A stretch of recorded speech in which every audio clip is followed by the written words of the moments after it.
In this guide, I'm going to show you how you can build an army here in Mini War on Roblox. Before we do get into this guide, make sure to like the video and subscribe to the channel with all notifications on. It really does help the channel and it lets us know that you want more content like this. We'd greatly appreciate it. And if at any point throughout this guide you did have any questions, just ask them down in the comment section below and we can help you out further. I'm going to be doing my best to reply to every single comment down there. First things first, once you're loaded into Mini War, go ahead and hit buy. And what you need to do is go into the little shopkeeper by interacting with this guy right here, specifically into the military tab.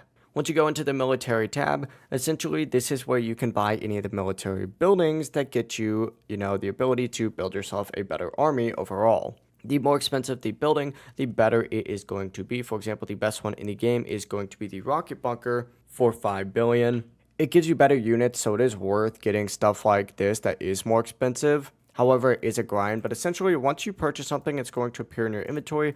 You now just have to make your way over to the country tab and then place down your building just like so. That's going to be the full process right here. If you guys had any questions, ask them down in the comment section below and we can help you out further. I'm going to be doing my best to reply to every single comment down there. Before you do leave this guide though, make sure to like the video and subscribe to the channel with all notifications on. It really does help us out and it lets us know that you want more content like this. We'd greatly appreciate it. Have a great rest of your day though. Peace.